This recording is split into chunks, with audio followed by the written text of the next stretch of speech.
Hey guys, Japan student visa වලින් එන ගොඩක් අයට තියෙන ලොකු ආසාවක් තමයි ජපානයට ආවට පස්සේ හොඳ මාසික වැටුපක් ගන්න එක.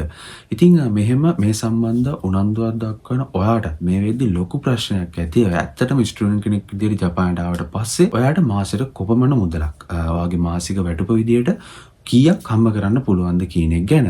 ඉතින් අද අපි කතා කරමු අන්න ඒක ගැන. ඉතින් වෙනදා වගේම ආදරෙන් ඉඳනවා අපේ channel එකට අලුත් කෙනෙක් නම් අපිව subscribe කරන්න.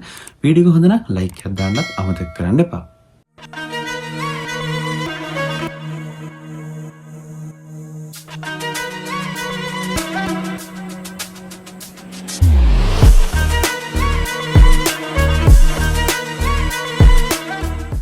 හරි ජපානයේ ස්ටුඩන්ට් කෙනෙක්ගේ මාසික වැටුප ගැන කතා කරොත් මේක එක එක්කෙනාගෙන් එක එක්කෙනාට වෙනස් වෙනවා. ඒකට බලපාන හේතු කීපයක්ම තියෙනවා. ඉතින් ඒක ගැන කතා කරන්න කලින් මම ඔයගොල්ලන්ව දැනුවත් කරන්න මම මේ වීඩියෝ එකේදී මේ වැටුප ගැන කතා කරන්නේ ජපන් යෙන් කොළ වලින්. ඉතින් ජපන් යෙන් කොළයක් කියන්නේ යෙන් 10000ක්. ඒක ලංකාවේ මුදලට හැරෙව්වොත් මේ දවස්වල තියෙන රේට් එකත් එක්ක ආසන්නව රුපියල් 20000කට ආසන්න වෙනවා. ඉතින් මේ වීඩියෝ එකේදී මම එතකොට කොළයයි කියලා කිව්වොත් ඔයගොල්ලෝ හදාගන්න රුපියල් 20000ක් කියන එක ගැන, දෙකයි කිව්වොත් හදාගන්න රුපියල් 40000යි. ඔන්න ඔය විදිහට ඔයගොල්ලෝ ලංකාවේ රේට් එකට ඒක මාරු කරගන්න. හරි ඉතින් මේ වීඩියෝ එකේදී මම කතා කරන්නේ ඕගොල්ලොන්ට මාසිකව ගන්න පුළුවන් වැටුප ගැන විතරයි. ඉතින් මම මේ වැටුප වියදම් වෙන්නේ කොහොමද? ඒ කියන්නේ ඕගොල්ලෝ හිතන්න එපා ජපානයට ආවට පස්සේ ඔයා හම්බ කරන වැටුප ඒ විදිහටම ඔයාට ඉතුරු වෙනවා කියලා. මොකද වියදම් ගොඩක් තියෙන රටක් ජපානය කියන්නේ. ඉතින් මෙන්න මේ වියදම් මොනවාද? මොන වියදම්ද? මොන බිල්ස්ද ඕගොල්ලොන්ට එන්නේ? මෙන්න මේ ගැන මම මෙන්න මේ වීඩියෝ වලින් ඕගොල්ලොත් එක්ක කතා කරලා තියෙනවා. ඉතින් ඔයා මේව බලපු නැති කෙනෙක් නම් ඕගොල්ලොන්ට පුළුවන් ගිහින් බලන්න.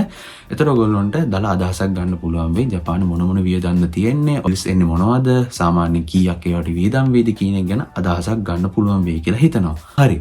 ඉතින් ඇයි මේ ජපානින් ස්ටුඩන්ට් ලගේ මාසික වැටුප එක එක්කෙනාගෙන් එක එක්කෙනාට වෙනස් වෙන්නේ? පළවෙනි එක ඕගොල්ලෝ මාසෙට කොච්චර පැය ගාණක් වැඩ කරනවද කියන එක. ඉතින් ඕගොල්ලෝ දන්නවා ඇති ජපානයේ ස්ටුඩන්ට් කෙනෙක්ට නීත්‍යානුකූලව වැඩ කරන්න පුළුවන් වෙන්නේ පැය 28යි. ඉතින් සතියකට පැය 28ක් තමයි වැඩ කරන්න පුළුවන් වෙන්නේ. ඉතින් මෙන්න මේකෙන් සමහරු ඉන්නවා පැය 28ක් වැඩ කරන අය ඉන්නවා, 27ක් වැඩ කරන අය ඉන්නවා, සමහරු පැය 20ක් 25ක්. ඔන්න ඔය විදිහට එක එක්කෙනාගෙන් එක එක්කෙනා Tamanට තියෙන ජොබ් එක අනුව වැඩ කරන පැය ගාණ වෙනස් වෙනවා. ඉතින් මෙන්න මේ හේතුව නිසා ඔයගොල්ලොන්ගේ මාසික වැටුප යම් ප්‍රමාණවල වලින් වෙනස් වෙනවා. මොකද මෙහි ගෙවන්නේ පැය ගණන් වලට නිසා. ඉතින් ඕක තමයි ස්ටුඩන්ට් කෙනෙක්ගේ වැටුප එක එක්කෙනාගෙන් එක එක්කෙනාට වෙනස් වෙන්න බලපාන පළවෙනි හේතුව. ඊළඟට ඕගොල්ලෝ ඉන්න ප්‍රදේශය. ඉතින් ජපානයේ උඩ ඉඳන් පහළට ගත්තම හොක්කයිඩෝ, සෙන්දායි, ටෝකියෝ, යොකෝහාමා, නගෝයා, ඕසකා, ෆුකුෝකා මෙන්න මේ එක එක ප්‍රදේශවල පැයකට ඕගොල්ලොන්ට ගෙවන වැටුප එන්න වෙනස් වෙනවා.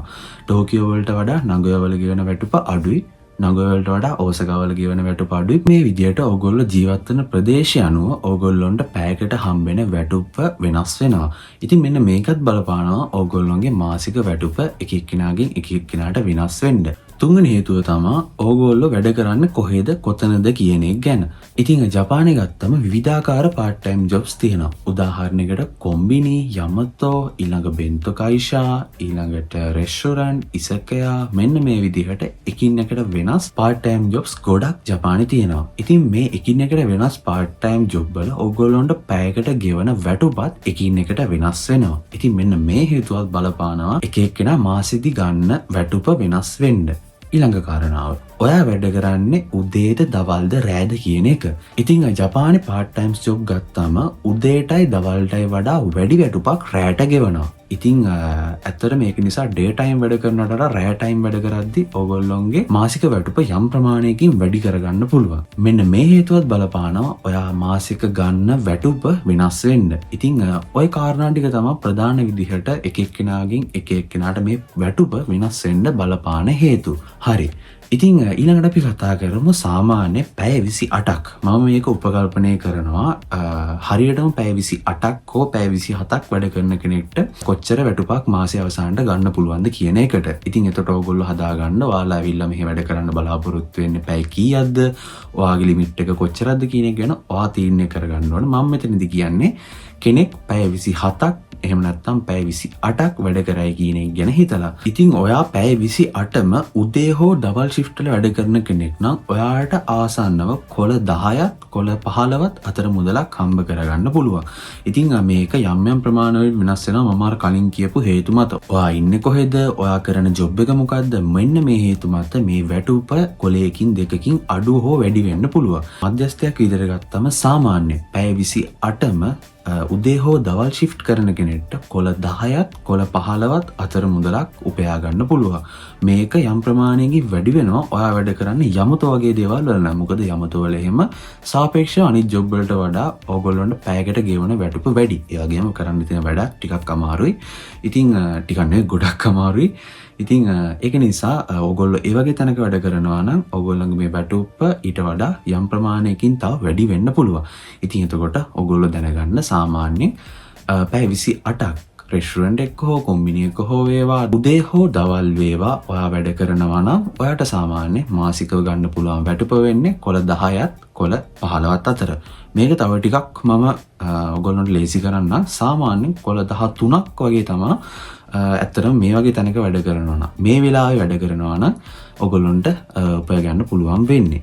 ඊළඟට ඔයා වැඩ කරන්නේ night shift නම් ඔයා මේ 28න් අඩුම පැය 24ක් 25ක්වත් වැඩ කරන්නේ night shift නම් ඔයාට මේක කොළ 15ට වඩා වැඩි ප්‍රමාණයකට වැඩි කරගන්න පුළුවන්. සාමාන්‍ය කොළ 16ක් කොළ 17ක් අතර මුදලකට සාමාන්‍යයෙන් කොළ 16ක් කොළ 17ක් වගේ වැටුපකට ඔයාට යන්න පුළුවන්. ඔයා මේ පැය 28 වැඩ කරන්නේ night shift වල නම්. ඉතින් මේ night shift ඔයා වැඩ ගන්න මම කලින් කිව්වා වගේ යමතෝ වල නම් මේක තව ටිකක් වැඩි වෙනවා කොලයකින් දෙකකින්. මොකද අනිත් ජොබ් වලට සාපේක්ෂව යමතෝ වල ඕගොල්ලන්ට ගෙවන පැයක වැටුප වැඩි නිසා. හරි. ඉතින් ඕගොල්ලන්ට දැන් ප්‍රශ්නයක් ඇති. එච්චර අඩුපඩියක්ද ඇත්තටම ජපානයට ආවට පස්සේ ස්ටුඩන්ට් කෙනෙක්ට ගන්න පුළුවන් වෙන්නේ? එතකොට කොහොමද ඔයාලා මේ වියදම් කවර් කරගන්නේ? ඔයා කොහොමද ස්කූල් ෆී ගෙවාගන්නේ? මෙන්න මේ ප්‍රශ්නේ ඕගොල්ලන්ට එන්න පුළුවන්. හරි. ඒකට හේතුව මම මේ වෙනකම් මේ කතා කරේ ඔයාට ජපානය ඇතුළේ නීත්‍යානුකූලව ඒ කියන්නේ ඔයගොල්ලන්ට ඉමිග්‍රේෂන් එකෙන් දීලා තියෙන පැය 28 ජොබ් එකකින් ගන්න පුළුවන් වැටුප ගැන. ඉතින් ඔයගොල්ලෝ මේ වෙද්දි දන්න දෙයක් ඇති. ඔයගොල්ලෝ මේ ස්ටුඩන්ට් සම්බන්ධව උනන්දු කෙනෙක් නම් ඔයගොල්ලෝ දන්නවා ඇති ජපානට ආවට පස්සේ ස්ටුඩන්ට් කෙනෙක් ජොබ් දෙකක් සාමාන්‍යයෙන් කරනවා. මේක කරන අයත් ඉන්නවා නොකරන අයත් ඉන්නවා. මේක කරන්න ඕනේ මෙහි ස්කෝලවල වලට ඉමිග්‍රේෂන් එකට හොරෙන් ටැක්ස් එකක් යන්නේ නැති වෙන්න. ඉතින් මෙන්න මෙහෙම ජොබ් එකකුත් ජපානයේදී කරන්න ඕනේ ඔයගොල්ලෝගේ වේතන් ටික බැලන්ස් කරගන්න. ඉතින් මෙන්න මෙතනදී මට ඔයගොල්ලන්ට හරියටම උත්තරයක් දෙන්න බෑ. ඇත්තටම ඔයගොල්ලන්ට කීයක්ද මේ අතට වැඩ කරන ජොබ් එක කරලා ඉවර වෙලා හොයාගන්න පුළුවන් වෙන්නේ කියන එක ගැන. ඒක ඔයා වැඩ කරන විදි අනුව තමයි වෙනස් වෙන්නේ. ඉතින් ඔයා එතකොට හදාගන්න මම අර කලින් කියපු නීත්‍යානුකූලව කරන ජොබ් එකේදී හම්බෙන වැටුපට අමතරව ඔයාට වැඩ කරන්න පුළුවන් තව පැය කීයක්ද? අන්නේ වැඩ කරන පැය ගාන අනුව ඔයාගේ පඩිය එතන ඉඳන් උඩට යනවා. ඉතින් මම ඔයගොල්ලන්ට මෙහෙම කියන්නම්. සාමාන්‍යයෙන් ජපානයේ කොළ 25ට වඩා වැඩි කරන අයත් ඉන්නවා. කොළ 30ට වඩා හම්බ කරන ස්ටුඩන්ට්ලාත් ඕන තරම් ඉන්නවා. ඉතින් ඒක තමයි මම කිව්වේ. ඒක තමන්ගේ ලිමිට් එක. තමන්ට වැඩ කරන්න පුළුවන් කොච්චරද? තමන් නිදාගන්නේ කොච්චරද? මෙන්න මේවා තමන් තීරණය කරගන්න ඕනේ. ඉතින් ඔයගොල්ලෝ මේ වෙද්දිත් දන්නවා ජපානයේ සාමාන්‍යයෙන් ඕනම ජොබ් එකක පැයක වැටුප සාමාන්‍යයෙන් 1000ත් යෙන් 1500ත් අතර තමයි තියෙන්නේ. ඊට වඩා ටිකක් වැඩි වෙන ඒවාත් තියෙනවා. සාපේක්ෂව ගත්තම 1000ත් 1500ත් අතර තමයි ඕගොල්ලෝගේ පැයක වැටුප කවුන්ට් වෙන්නේ. ඉතින් එතකොට ඕගොල්ලෝ හදාගන්න මම අර කලින් කිව්ව පැය 28 ජොබ් එකකින් ඕගොල්ලෝ ගන්න වැටුපට අමතරව ඔයා මෙහි ඇවිල්ලා වැඩ කරන්න හිතාගෙන ඉන්නේ කොච්චරක්ද? එන්නේ වැඩ කරන ප්‍රමාණයට ඕගොල්ලෝගේ පඩිය එතනින් ඉඳන් වැඩි වෙනවා. ඉතින් මම ඔයගොල්ලන්ට දලා අදහසක් ගන්න තමයි කිව්වේ. සාමාන්‍යයෙන් ජපානයේ කොළ 25ක් වැඩ කරන අයත් ඉන්නවා. කොළ 30ට වඩා වැඩ කරන අයත් ඉන්නවා. ඒ වගේම කොළ 20ට අඩුවෙන් වැඩ කරන අයත් ඉන්නවා. ඉතින් ඒක තීරණය වෙන්නේ ඔයාට තියෙන ප්‍රශ්න සහ ඔයා කොච්චරද මහන්සි වෙන්නේ, ඔයාට කොච්චරක් මාසෙට ගන්න ඕනද කියන එක මත. ඉතින් ඔන්න ඕක තමයි ඇත්තටම ජපානි ස්ටුඩන්ට් කෙනෙක්ගේ මාසික වැටුප සම්බන්ධව තියෙන දල එස්ටිමේට් එක. ඉතින් මම හිතනවා ඔයාටත් මේ වීඩියෝ එක හරහා ඔයාට ඇත්තටම කීයක් හම්බ කරගන්න පුළුවන්ද, මට මේ ගිහින් ඉවරලා මගේ වේදන් ටික කවර් කරගන්න පුළුවන් වෙයිද කියන එකට යම් විදිහේ පිළිතුරක් හම්බෙන්න ඇති කියලා. හරි ඉතින් මීට අමතරව ඔයගොල්ලන්ට මොන හරි ප්‍රශ්න තියෙනවා කමෙන්ට් සෙක්ෂන් එකෙන් දාන්න. මම පුළුවන් වෙලාවට ඒවට රිප්ලයි කරනවා. වැඩත් එක්ක ඇත්තටම වෙලාවක් අඩුයි රිප්ලයි කරන්න. අනිවාර්ය දවසට වගේ තමයි රිප්ලයි කරන්නේ. නැත්නම් ට්‍රේන් එකේ එහෙම යද්දි එහෙම. ඉතින් ඔයගොල්ලන්ට එහෙම ප්‍රශ්න තියෙනවා නම් මොන හරි කමෙන්ට් සෙක්ෂන් එකේ දාන්න. මම පුළුවන් වෙලාවට ඒවට රිප්ලයි කරනවා. හරි ඉතින් එහෙනම් අද මම එපිසෝඩ් එක මෙතනින් නතර කරනවා. ඉතින් ඔයා අපේ channel එකට අලුත් කෙනෙක් නම් අපිව subscribe කරන්න. වීඩියෝ හොඳ නම් like එකක් දාන්නත් අමතක කරන්න එපා. එහෙනම් ඊළඟ වීඩියෝ එකේ හම්බ වෙනකන් ගිහින් එන්නම්.